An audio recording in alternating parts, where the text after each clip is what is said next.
Well, Tom, firstly, we'll just focus on the result. Congratulations. I know what it means for you guys to get a win over France. You must be, really pleased that you've got the job done first attempt this year. Yeah, I think that's a good way of saying it, job done. When you play your first game of the year, it's like, let's see how we're going. Like, it's your first chance to kind of measure the work that you've done. So you go into it with really no idea how the team's going to react to, this crowd, bright lights, primetime TV, solid opposition. And I think when we shake it out after we do the review, we will be pleased. But there's a lot to improve on, because 33 points to concede for me in an international is not good enough. But I will focus on the positives, because I've really enjoyed today. So.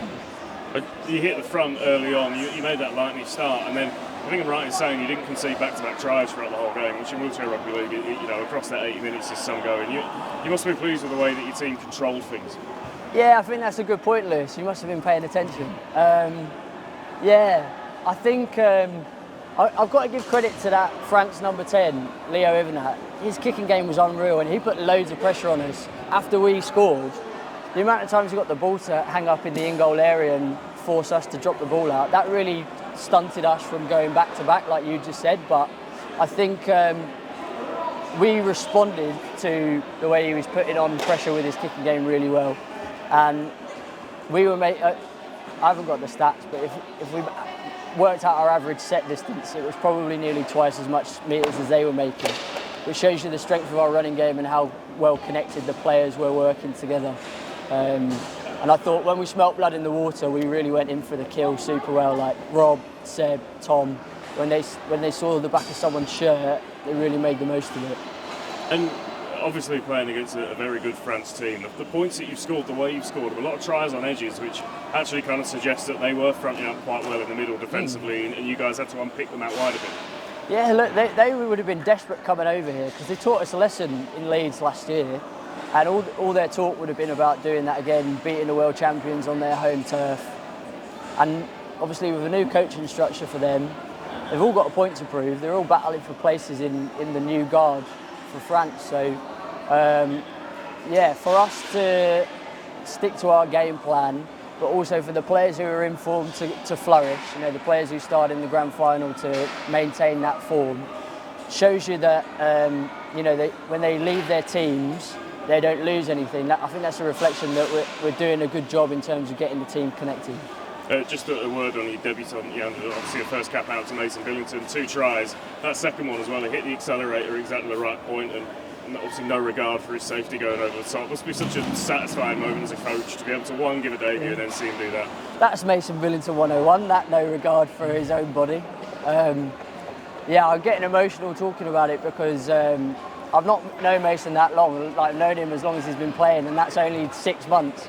I think he's not even cracked double figures games yet. So I do have to kind of emphasise how ridiculous that is.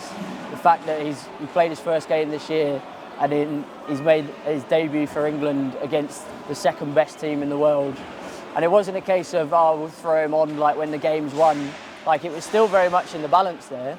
And it was important for us to show how much we trusted him. I said to him at half-time, I don't care if there's 1 try in it. You're going out there because we trust you. And if he was here, he'd say he made a couple of mistakes that led to tries. He's said that to me already. And that's the mark of the man. Sean Wayne came and spoke to us last night with Sam Tompkins, spoke so well. Sean talked about the 3 most important qualities that he sees in players that are not good but great. And he talks about having a thirst for learning, a competitive spirit, and being a good bloke. And Mason's ticks every single box in those 3 attributes. So I'm just made up for him. His dad Gary was here today. Gary follows him up and down the country, whether we play in York against Edinburgh or we play down in Barking, in Essex where Mason's from. Gary's there, and he doesn't know yet, but he's going to present him his cap in the bar afterwards. So to share that journey with Mason and his family after the journey he's been on, having an accident quite a few years ago, and when stuff like that happens to the guys in our team, Lewis, Wayne, fantastic stories. They don't know how their life's going to turn out, but to play a part in hopefully something really good in their life going on right now, that's a privilege for me. Just a final word on today as an occasion. Obviously, we had the profile of the World Cup and some big crowds there, but if I'd have said to you 3-4 years ago you'd get 600 people buying tickets to come to an England wheelchair test match in Wigan, a pretty strong mark of where the sport's come in that time.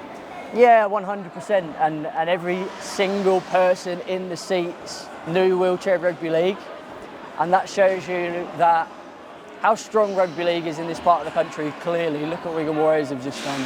The connection that the town's got to what rugby league can do for people's lives, and Wigan Warriors threw the doors open to us last week.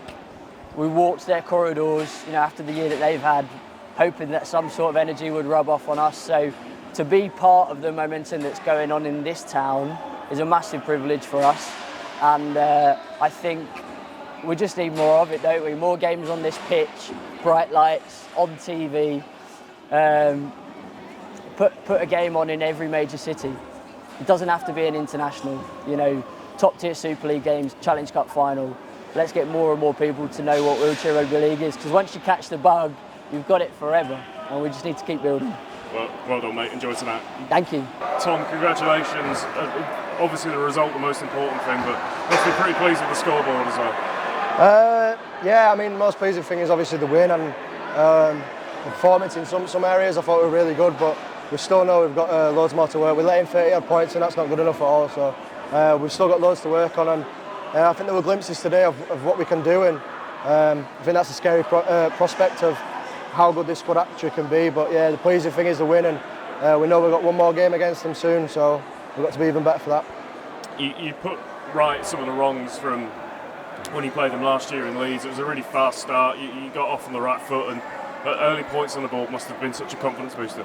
Yeah, I think we made a big thing about starting well, and literally just keeping the pressure and keeping the momentum on our side. And obviously when you score points early on, it's quite easy to sort of lose your momentum and lose your head, but I thought we stuck to the game plan very well, and I think those first 10-15 minutes I thought we were excellent, and I think the scoreboard reflected that at the time. And then I just think we started well, and that's off the back of Rob Hawkins and Josh Butler and Nathan Collins and Lewis King. They were doing all the hard work, and we got the result from that.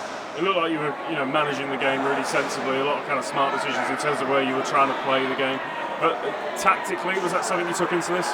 Yeah, we've sort of got a nice game plan that everyone knows, and we've worked so hard on it, and I think our game plan brings the best out of everyone, and it brings out their individual qualities, and I think it showed out today. We scored some wonderful points, but we can always defend better, and that's the learning lesson from this, and we can get better from that.